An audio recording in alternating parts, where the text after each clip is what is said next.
한덕수 보면 윤석열 보인다. 즉 한덕수 대통령 권한대행의 탄핵 사유는 윤석열 대통령을 살리느냐 죽이느냐 그거 달려있다는 거예요.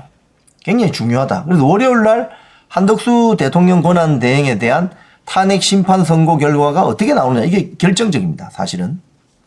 자, 이 내용을 좀 보면 한 총리 선고를 보면 재판관 비상계엄 판단을 알 수가 있다.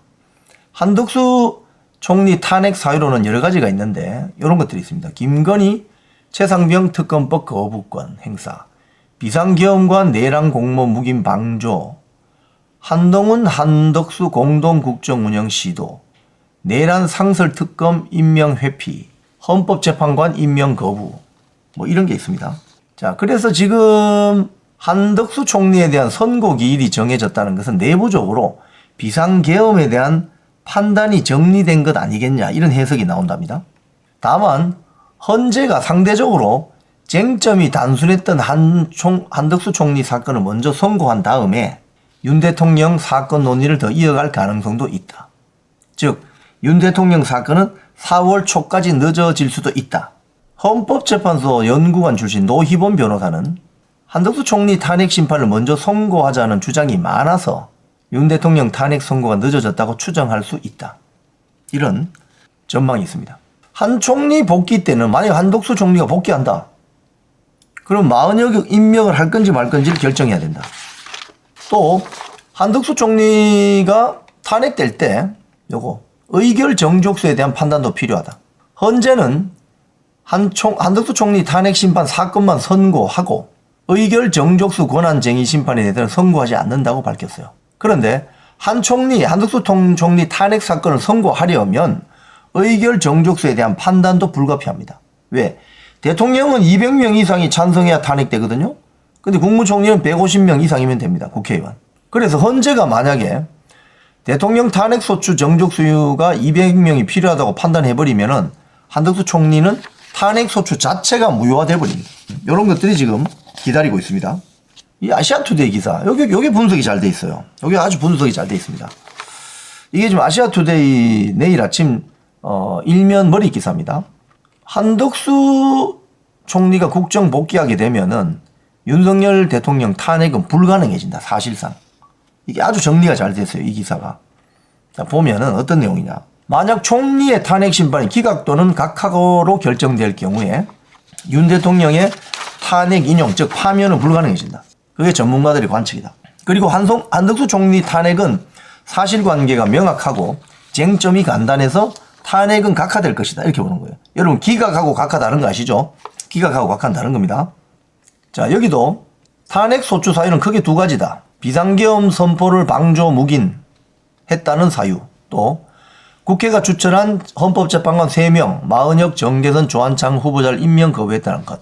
자, 그런데 한덕수 총리 심판이 기각 또는 각하로 결정되면 연관성이 높은 윤석열 대통령 탄핵 심판에도 결정적인 영향을 준다.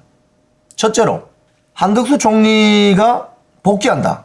이러면 최상목 권한대행이 임명한 조한창, 정계선 재판관 임명은 유지되는데 윤 대통령의 탄핵 심판은 8인 체제로 그대로 진행이 되죠. 그런데 윤 대통령의 다만 지금 현재 윤 대통령의 탄핵 심판에 대한 전문가들의 평가는 기각 아니면 각하될 것이다 보고 있죠, 지금. 자, 둘째로 요게 이제 재밌습니다. 만약에 기각이 아니라 각하돼 버리면은, 즉 한덕수 총리 탄핵 심판이 기각이 아니고 각하된다. 기각하고 각하는 제가 설명해 드렸죠. 기각은 검토를 해보니 이게 막 사유가 안 된다. 그래서 그냥 쓰레기통에 폐기해라. 쉽게 이야기하면. 각하는 검토해 봤는데 지금 수박이라고 주장하시는데 내가 보니까 호박인데 이거 다시 국회로 가져가서 호박 말고 수박을 들고 오세요. 이 소리거든요. 자, 그럼 각하다. 각하가 되면 어떻게 되느냐. 한 총리의 탄핵 심판이 국회 정족수 문제로 각하되면 어떻게 되느냐.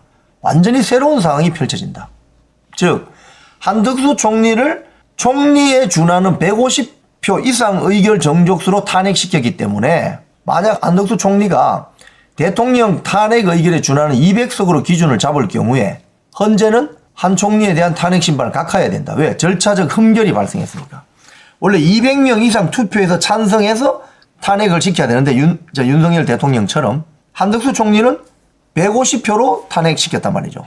근데 헌재가 이 절차적으로 잘못되었다고 판단하고 만약 200석 이상 표를 받아서 한덕수 총리를 탄핵시켜야 된다라고 하면 이 탄핵 심판은 각하되는 거죠.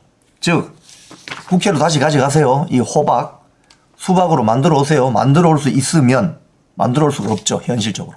박근혜 정부 민정수석 비서관 역임한 조대환 변호사라는 사람은 이렇게 이야기합니다. 한덕수 총리 탄핵은 의결 정족수 문제에 따라서 나뉠 것이다.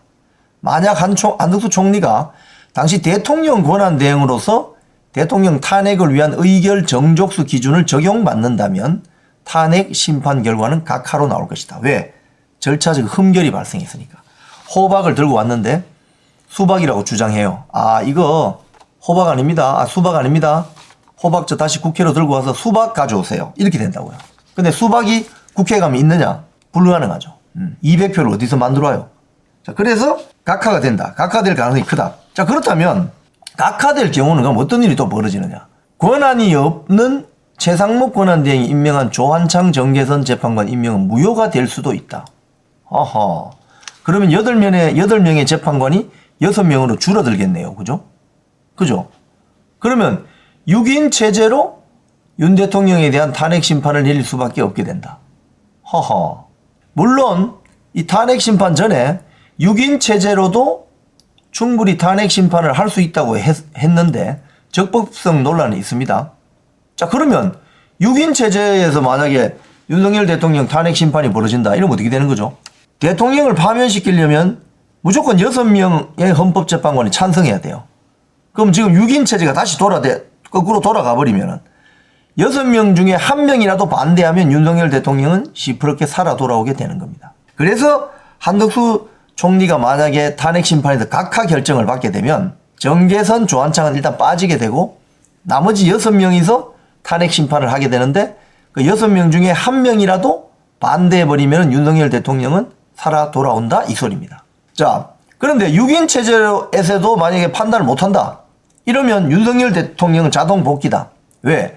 4월 18일 날 문영배, 이미선이 임기 끝나고 나가버리니까 4명의 재판관으로는 대통령 탄핵을 결정할 수 없게 된다. 서정욱 변호사도 이런 이야기를 했네요. 서정욱 변호사도 한덕수 총리의 탄핵 심판이 만약에 각하되면 최상목 권한대행의 조한창 정계선 임명한 거 이게 취소될 가능성이 높다. 왜? 한덕수 총리를 절차적 흠결을 가지고 탄핵시켰기 때문에 최상목 임명은 이건 무효다 이거죠. 그러면 최상목이 임명한 민주당 추천 정계선, 국민의힘 추천 조한창은 자동으로 무효돼 버린다 이거예요. 그러면 6명만 남게 되거든요. 문영배, 이미선, 그 다음에 김형복, 김형두, 정영식, 또 한 명이 정정미, 6명 남게 되죠. 그럼 6인 체제에서는 1명만 반대해버리면 윤석열 대통령 파면 못 시킨다. 게임이 훨씬 단순해지는 거죠. 그래서 이렇게 취소돼서 6인 체제에서는 윤석열 대통령 심판을 못하기 때문에 180일 지나면 윤 대통령 자동 복귀한다. 기각이나 각하로 가면은 윤석열 대통령은 살아 돌아온다. 이렇게 되는 거죠. 아까 기각 이야기를 한 번 더 해볼까요, 그러면? 기각이 되면 최상목 권한대행이 임명한 조한창 정계선 재판관 임명은 유지된다. 그럼 8인 체제로 진행되는 거죠. 근데 지금 윤석열 대통령에 대한 탄핵 심판 전망은 지금 각하가 유력하죠. 그럼 각하되는 거죠. 그러니까 기각이 되어도 윤석열 대통령 각하로 돌아올 수 있고 만약에 한덕수 총리가 각하가 되어도 자동 복귀된다. 뭐 이런 이제 시나리오로 가는 거죠. 상당히 이 기사가 정리가 아주 잘 되어 있습니다. 아시아투데이 이 기사 한번 칭찬해요. 한대희 기자. 아, 기사 잘 씁니다.